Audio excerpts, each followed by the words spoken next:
Fisher क्या होता है? लक्षण, कारण, परहेज और इलाज। फिशर गुदा के अंदर की परत में दरार आने को गुदा का फिशर कहा जाता है। ये दरार उस जगह होती है जहाँ से आप मलत्याग करते हैं।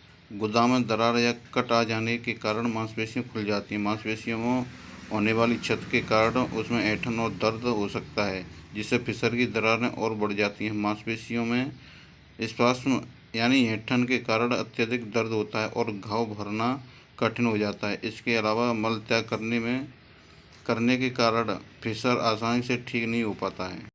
फिशर दो प्रकार के होते हैं, पहला एक्यूट फिशर और दूसरा क्रोनिक फिशर।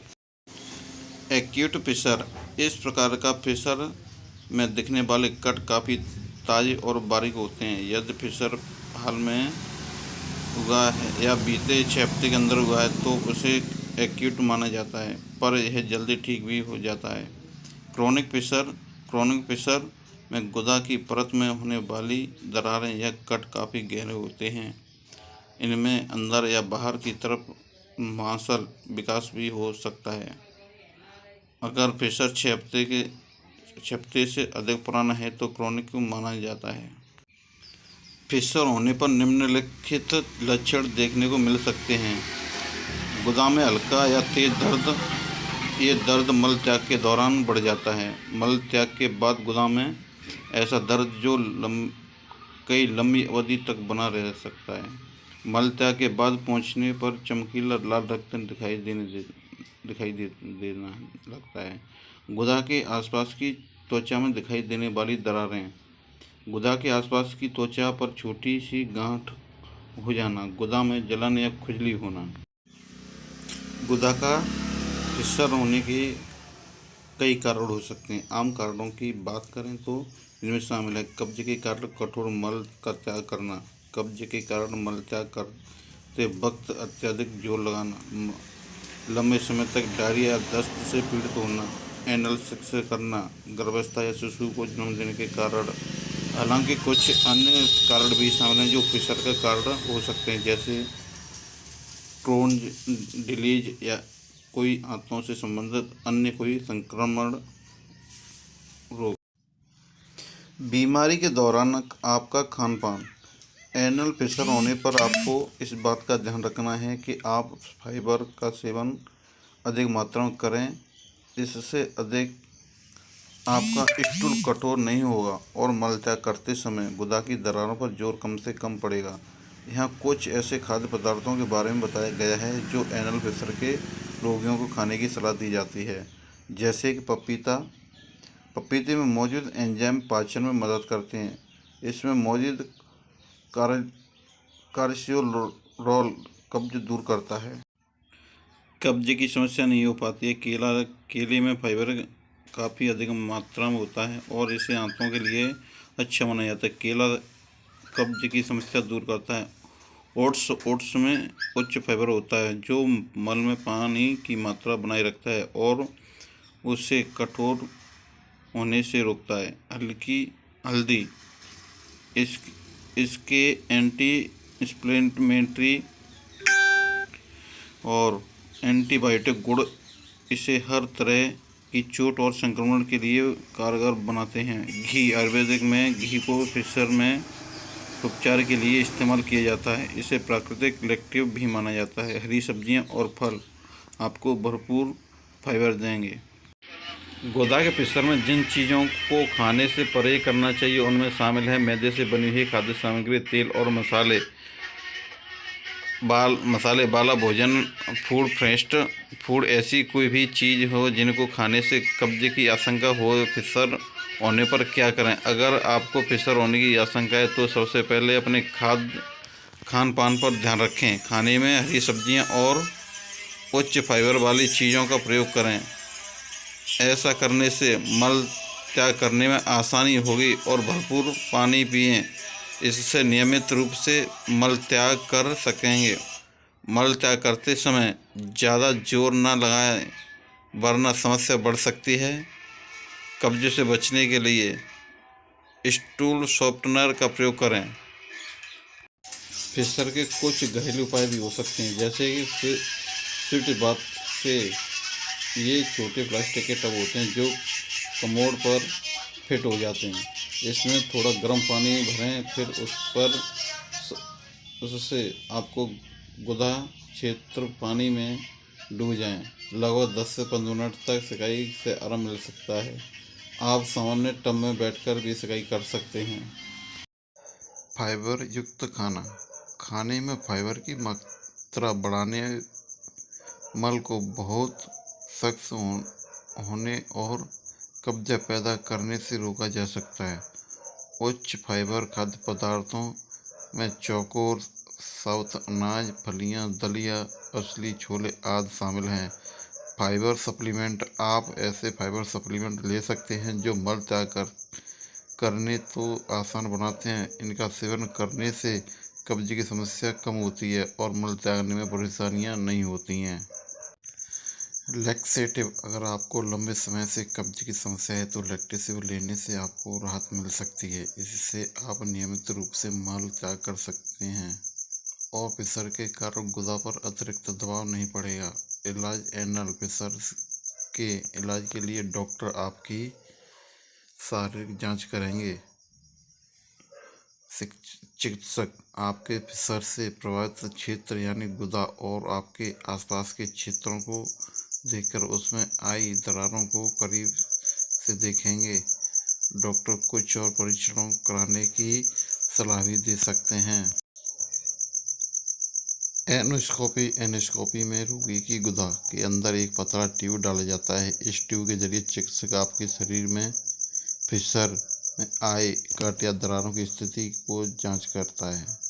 Flexible sigmoidoscopy. इस प्रक्रिया में रोगी की गुदा में एक पतली लचीली ट्यूब डाली जाती है जिसके सिरे पर कैमरा मौजूद होता है।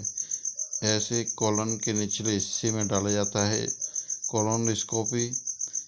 कॉलन की जांच करने के लिए रेक्टम में एक ट्यूब डाली जाती है। यह ट्यूब फ्लेक्सिबल होती है। यह जांच 50 साल से ज़्यादा पीड़ितों या फिर पेट दर्द, दस्त जैसे लक्षण अथवा पेट के कैंसरों से पीड़ित लोगों की जांच की जाती है। दवाओं के जरिए इलाज। अगर आपको एक्यूट प्रेशर है तो दवाओं के माध्यम से उसे नियंत्रण किया जा सकता है। इसके लिए चिकित्सक कुछ दवाएं लेने की सलाह दे सकते हैं, जैसे कि नाइट्रोग्लिसरीन। इसे गुदे के आसपास प्रेशर से प्रभावित क्षेत्र पर लगाया जाता है। इससे प्रेशर के घावों का उपचार तेजी से हो सकता है। साथ ही यह एनल स्प्लिंटर को रिलैक्स करने में मदद करती है। हालांकि इसे इस्तेमाल करने से आपको तेज से दर्द की शिकायत हो सकती है। टॉपिकल एनेस्थेटिक क्रीम लाइकोडिन, हाइड्रोक्लोराइड जैसी दवाओं के इस्तेमाल से दर्द में आराम मिल सकता है। Botulinum toxin type A Botox injection. इसके लगाने से एनल स्प्लिंटर की मांसपेशियां सुन्न पड़ जाती हैं और आसानी से रिलैक्स हो जाती हैं, जिससे ऐंठन में राहत मिल सकती है। ब्लड प्रेशर की दवाएं। आपके चिकित्सक आपको ब्लड प्रेशर नियंत्रण करने की दवाएं दे सकते हैं। ये दवाएं भी एनल स्प्लिंटर को रिलैक्स करने में मदद करते हैं। सर्जरी के जरिए एनल प्रेशर का इलाज। अधिकतर एक्यूट एनल प्रेशर में सर्जरी की आवश्यकता नहीं होती है, लेकिन अगर आप प्रेशर की समस्या पुरानी है तो इसका दवाओं से इलाज करना मुश्किल होता है। ऐसे में विशेषज्ञ मानते हैं कि इसके लिए सर्जरी ही सबसे अच्छा विकल्प हो सकता है। एनल प्रेशर सर्जरी की तैयारी। एनल प्रेशर की सर्जरी कराने जा रही रोगी से यह अपेक्षा की जाती है कि वे अपनी स्वास्थ्य स्थिति के बारे में पूरी जानकारी डॉक्टर को देगा, जैसे वो पहले से कौन सी दवा ले रहा है, उसे ब्लड प्रेशर या शुगर जैसी बीमारी तो नहीं है, क्या वो धूम्रपान तो नहीं करता। ऐसी स्थिति में उसे ऑपरेशन के 2 हफ्ते पहले धूम्रपान बंद करना होगा। अगर वो खून को पतला करने वाली कोई दवा जैसे एस्पिरिन ले रहा है, यदि ऐसा हुआ तो डॉक्टर उसे ऑपरेशन से कुछ दिन पहले से दवा लेने से मना कर सकते हैं, क्योंकि इन दवाओं से ब्लीडिंग का खतरा काफ़ी बढ़ जाता है।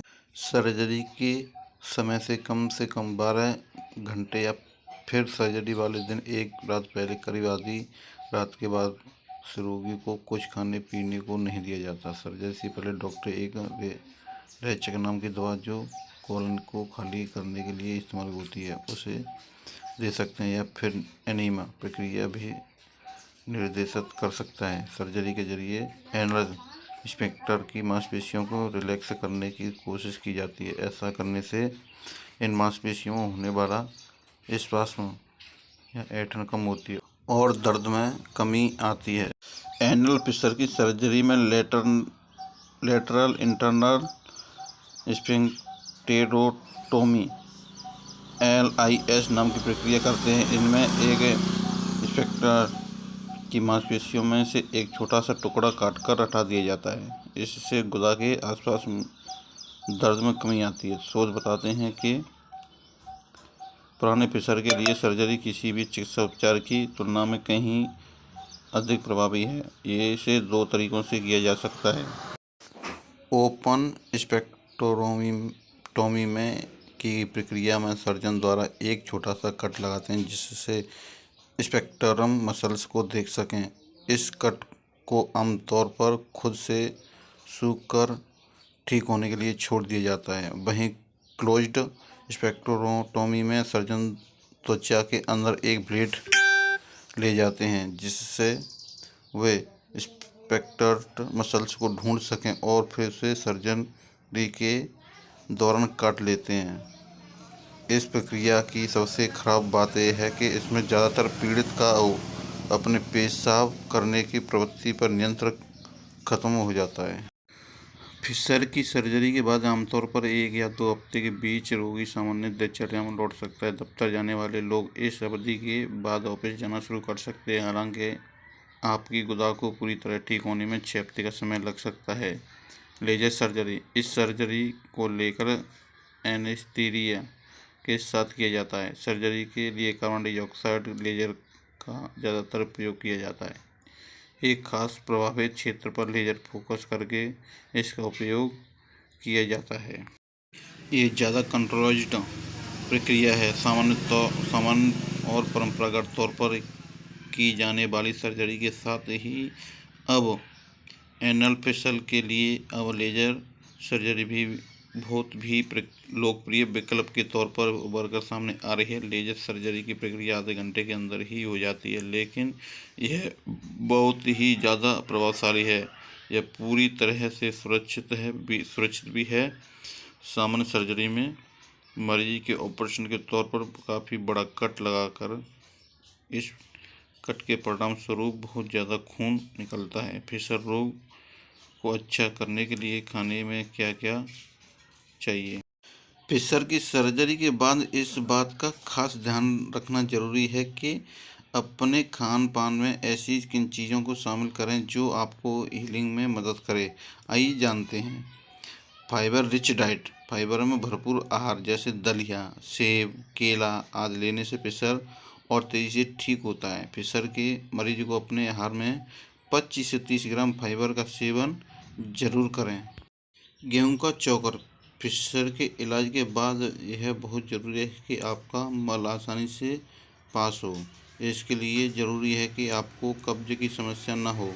गेहूं का चोकर आपको कब्ज की समस्या से दूर रखने का बेहद नुस्खा है। साइट्रेट फूड, नींबू और संतरे जैसे साइट्रस फ्रूट्स फाइबर और एंटीऑक्सीडेंट से रिच होते हैं। अपने खानपान में इसको शामिल करने से फिशर के कारण होने वाली गुदा की सूजन कम होती है। ज़्यादा पानी पीना है ज़रूरी।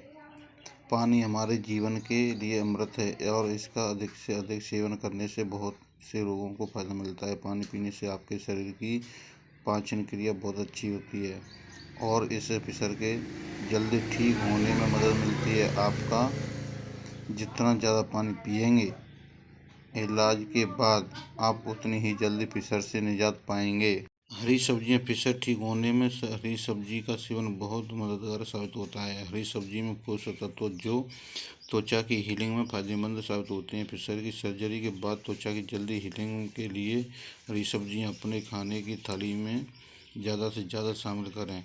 ठीक होने के लक्षण, फिशर के सफल इलाज के बाद आपका यह जानना भी ज़रूरी है कि आपका इलाज ठीक हुआ है और आपकी बीमारी ठीक हो रही है, आपकी प्रेशर बॉडी पेज में है या ठीक हो रहा है। इसके लिए निम्नलिखित लक्षण हैं। मल त्याग करते समय दर्द महसूस न होना, मल त्याग करने के बाद दर्द न होना, मल त्याग करने के बाद ब्लड लॉस न होना, गुदा में जलन या खुजली न होना, ब्लड के ड्रॉप्स न गिरना। इलाज का खर्चा। भारत में फिशर का इलाज सर्जरी द्वारा कराने पर करीब 18,000 से लेकर 17,000 तक का खर्चा आ सकता है। हालांकि किसी व्यक्ति के इलाज में कितना खर्चा आएगा ये कई बातों पर निर्भर करता है। सबसे पहले ये तो है कि ये आपकी समस्या का स्तर क्या है। अगर बीमारी के गंभीर रूप ले चुकी है तो सर्जरी की लागत अधिक हो सकती है। इसके अलावा आप किस अस्पताल में और किस डॉक्टर से सर्जरी करा रहे हैं, इस पर भी सर्जरी की लागत निर्भर करती है। निष्कर्ष। एनल फिशर गुदा के अंदर की परत में दरारें या कट आने को कहते हैं। यह स्थिति काफ़ी दर्दनाक होती है। इसमें हर बार मल त्याग करने पर दरारें बढ़ सकती हैं और इनमें से रक्तस्राव हो सकता है। एनल फिशर 2 प्रकार का होता है, एक्यूट और क्रोनिक। अगर आपको फिशर की समस्या बीते 6 हफ्ते के अंदर हुई है तो यह एक्यूट फिशर है। अगर आपकी समस्या 6 हफ्ते से अधिक पुरानी है तो यह क्रोनिक फिशर कहलाता है। फिशर का घरेलू इलाज करने के लिए गर्म पानी से सिकाई, लैक्टेट और फाइबर सप्लीमेंट लिए जा सकते हैं। इसके अलावा उच्च मात्रा में फाइबर वाला खाना खाने की सलाह दी जाती है। नियमित व्यायाम और भरपूर पानी पीना भी आवश्यक है। शुरुआत एनल फिशर को दवाओं के माध्यम से नियंत्रित किया जा सकता है। इसमें ऐसे ट्यूब और दवाएं दी जाती हैं जो एनल स्प्रिंग कटर को रिलैक्स करें। इसके अलावा क्रोनिक एनल फिशर के लिए सर्जरी है।